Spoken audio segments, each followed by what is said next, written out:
तो क्या बातचीत से रुकेगा ये मामला, थमेगा युद्ध, थमेगी जंग? इस थोड़ी देर में बातचीत शुरू होने वाली है रूस और यूक्रेन के बीच, बेलारूस में। और इस सब के बीच यूक्रेन के समर्थन में खुलकर आया लिथुआनिया में और नेटो फोर्स तैनात होगी। तो नेटो ने एक तरफ एंटी टैंक मिसाइल्स देने का ऐलान किया है थोड़ी देर पहले, और दूसरी तरफ लिथुआनिया नेट में और नेटो फोर्स तैनात होगी। ये इस वक्त की बड़ी खबर है। ये बातचीत से पहले की डेवलपमेंट्स हैं। ज़ेलेंस्की का भी बयान आया है थोड़ी देर पहले और उन्होंने कहा है कि सीज फायर होना चाहिए और रूस अपनी फौज को तुरंत हटाए। हथियार चलाने वाले कैदियों को छोड़ेंगे, ज़ेलेंस्की ने कहा। युद्ध में जो कैदी रूस से लड़ना चाहेंगे उन्हें छोड़ेंगे। इससे पहले वो अपने नागरिकों को हथियार देने की बात कह चुके हैं और अब कह रहे हैं कि उनके जो लोग कैद में हैं, कैदी हैं, उनको भी लड़ने के लिए कह रहे हैं। चलिए, हमारा पैनल हमारे साथ जुड़ा हुआ है। दीपक वोरा पूर्व राष्ट्रनायक हमारे साथ जुड़े हुए, और बाकी हमारे मेहमान हैं जनरल जैनी हैं, कर्नल टीपी त्यागी हैं, प्रोफेसर महेंद्र सिंह हैं और ग्रुप कैप्टन पांडे। सबके पास चलूंगी, लेकिन दीपक जी, आप अपनी बात पूरी कीजिए। आप कह रहे थे कि दोनों पक्षों का मैक्सिमलिस्ट अप्रोच रहेगा, इसको थोड़ा हमारे दर्शकों को समझाइए। ये हमेशा होता है जब इस प्रकार की बातचीत होती है। हम कहते हैं कि हमको चंद्रमा चाहिए, सूरज चाहिए, बाकी सब उपग्रह चाहिए, आसमान भी चाहिए, समुद्र भी चाहिए। इसको मैक्सिमलिस्ट पोजीशन कहते हैं। और ये यूक्रेन की पोजीशन है कि तुम चले जाओ वहां से, रशियन फोर्सेस, मैं जो चाहूंगा मैं करूंगा, जो जान माल का नुकसान हुआ है उसका हर्जाना भी आपको भरना पड़ेगा। इसको मैक्सिमलिस्ट कहते हैं। रूस कहेगा कि हमने तुमसे पहले कहा था कि आप नेटो में भर्ती नहीं हो सकते, शामिल नहीं हो सकते, गलती सारी आपकी है। जो हमारे हथियार गए हैं और आप कह रहे हैं 4000 5000 रूसी सैनिकों को मार दिया, आप हर्जाना भरिए उसका। उसके बाद फिर ठंडे दिमाग से बातचीत होगी। और मैं आपको बता देता हूं अल्टीमेट रिजल्ट भी, मैं ज्योतिषी नहीं हूं लेकिन बता देता हूं क्या होगा। दोनों तरफ, अमेरिका और रूस, इसके बावजूद जो कुछ यूएन सिक्योरिटी काउंसिल में हो रहा है वो एक नौटंकी है। क्षमा कीजिए, मैं कठोर शब्द का प्रयोग कर रहा हूं, लेकिन मैं मान रहा हूं, आप बिल्कुल कर सकते हैं। मैं देख चुका हूं कि किस तरह से वो लोग काम करते हैं। बिल्कुल ड्रामा चल रहा है वहां पे। वैसे तो ज़ेलेंस्की साहब खुद ड्रामा किया करते थे। तो अब जो वहां पे होगा, जो बुजुर्गवार हैं अमेरिका के राष्ट्रपति और जो पुतिन साहब हैं, दोनों ज़ेलेंस्की से कह रहे हैं भाई छोड़ के चला जा। क्योंकि कई बार ऐसा होता है पर्सनालिटी को हटाना पड़ता है, नहीं तो देश का नुकसान बढ़ता जाता है। वो चले जाएंगे, कोई 7-Eleven या कोका कोला की दुकान खोल लेंगे अमेरिका में, आराम से रहेंगे। एक नया राष्ट्रपति आएगा चुनाव के जरिए या सिलेक्शन प्रोसेस से, जो रूस के साथ समझौता करेगा और फिर खूब सारी वोडका पी के कहेंगे भाई हम क्यों लड़ रहे थे। दुनिया को एक मैसेज पुतिन ने दिया है, मुझसे पंगा मत लो। अभी तक तुम मेरी नाक जमीन में रगड़ रहे थे, अब मैं उठ खड़ा हुआ हूं, आ जाओ अगर आप में दम है। और दुनिया अभी भी ये चाहती है, पश्चिमी देश, हम नहीं, कि रूस को जितना कमजोर कर सके और तोड़ सके। सोवियत संघ तो तोड़ दिया था 30 साल पहले। अगर रूस, जो अभी भी दुनिया की सबसे बड़ा देश है, उसको अगर और तोड़ सके तो तोड़ेंगे।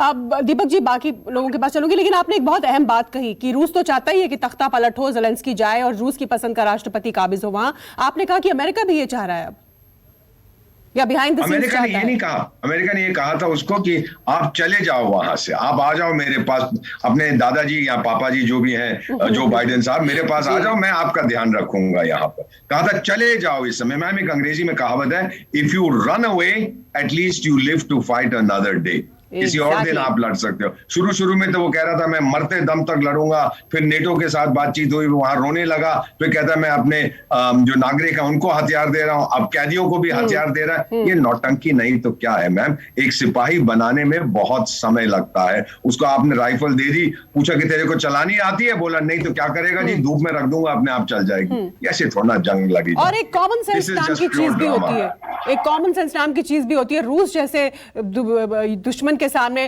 कर्नल त्यागी, आप ठीक है, आप आखिरी मिनट तक अपने लोगों को ये संदेश दे रहे हैं कि मैं अभी हटा नहीं हूं, लेकिन एक तरह से हारी हुई जंग है ये ज़ेलेंस्की के लिए भी। बिल्कुल बिल्कुल, दीपक वोरा जी की बात से हम 100% सहमत हैं। दरअसल में यूक्रेन के प्रेसिडेंट को बहुत पहले चला जाना चाहिए था। आज आने वाले इतिहास में ये सवाल पूछा जाएगा कि तुम्हारा उद्देश्य क्या था लड़ने का। ये साहब कि मैं नाटो में शामिल हो जाऊं, क्या ये उद्देश्य इस काबिल था कि उसके लिए तुम अपने देश की इतनी बर्बादी कर दो? क्या लीडर का केवल करेजियस होना ही काफी है? अरे जोश के साथ में होश होना भी जरूरी है। लीडर की जिम्मेदारी है कि वो अपने देश के लोगों की और जान माल की सुरक्षा करे। आज वो क्या रह गया? उसके एयर डिफेंस सिस्टम, उसके एयरफील्ड एम्युनिशन डंप, उसके तेल डंप, उसके नेवल बेस सब बर्बाद हो गए, सब बर्बाद हो गए, बिल्डिंगें बर्बाद हो गई। और ये किस लिए? एम सुटेबल था इस काम के लिए। और देख लेना आने वाले समय में दीपक बोरा जी ने बिल्कुल सही कहा है, यही होगा कि इनको वहां से हटाया जाएगा और फिर किसी भी तरकीब से किसी दूसरे को लाया जाएगा। लेकिन एक अच्छी बात है, कम से कम बर्फ पिघलनी तो शुरू हुई। रूस जो ये कह रहा था कि साहब मैं जब तक बात नहीं करूंगा जब तक ये सरेंडर नहीं करेगा, और यूक्रेन ये कह रहा था कि मैं जब तक बात नहीं करूंगा जब तक रशिया सीज फायर नहीं करेगा, युद्ध नहीं करेगा। अब आ गए ना दोनों लाइन पे। तो ऐसे ही होता है, पहले विनाश और विनाश के बाद फिर वार्ता। और ये सीक्वेंस आज से नहीं पुराने समय से चली आ रही है। देखिए उधार की ताकत कभी वक्त पे काम नहीं आती। जैसे इन्होंने कहा वो बूट जो है बूट्स आएंगे नहीं, आप देते रहिए। अरे तुमने नेटो रेस्पॉन्स फोर्स बना दिया, क्या इससे पहले था? और अगर 24 घंटे पहले बना दिया तो उसमें आदमी कौन है, हथियार कौन है, तालमेल क्या है, आएंगे कैसे, यूक्रेन की मदद कैसे करेंगे? जल के है, थल के। अगर आप ही गए तो उनमें मेल मिलाप कैसे होगा? अरे भाई अगर एक हम मोबाइल खरीदते हैं तो हमें 4-5 रोज लग जाते हैं रवा होने में। इक्विपमेंट आ गया, अब उसके साथ में ट्रूप को आप कैसे मिलाओगे? और क्या आज के जो वहां पर ट्रूप थे क्या वो बगैर हथियार के? अगर नए हथियार लेंगे तो पुराने हथियार छोड़ देंगे क्या? और फिर वो कब ऑपरेटिव होंगे? और जब ऑपरेटिव हो अगर हुए भी तब तक वो है ना कि यही गफलत शुआरी है तो तुम काम आ चुके अपने कि अपना काम हो लेगा तुम्हारे काम आने तक। ये स्थिति है। बढ़िया बढ़िया बढ़िया। प्रोफेसर महेंद्र सिंह, जैसे कि कर्नल त्यागी ने कहा, दीपक भी कह रहे थे कि दोनों ने अपनी अपनी पोजीशन को गलत आंका। लाइक रशिया ने ओवर एस्टिमेट किया, अंडर एस्टिमेट किया यूक्रेन को कि हम तुरंत कब्जा कर लेंगे और इनको तो हटा देंगे, और यूक्रेन भी ये समझे बैठा था कि वह पश्चिमी देश हमारे पास आएंगे, ओवर एस्टिमेट किया हुआ था, और अब मजबूरी में दोनों बातचीत की मेज पर आए हैं। नहीं देखिए, जहां तक रशिया का प्रश्न है, रशिया की डिमांड जो है बहुत क्लियर थी। उनकी जो प्रमुख डिमांड थी कि यूक्रेन जो है वो नेटो का मेंबर ना बने, और क्योंकि अब नेटो की खासकर जो है कोल्ड वॉर के खत्म होने के बाद नेटो की क्या आवश्यकता है और नेटो के एक्सपेंशन की क्या आवश्यकता है।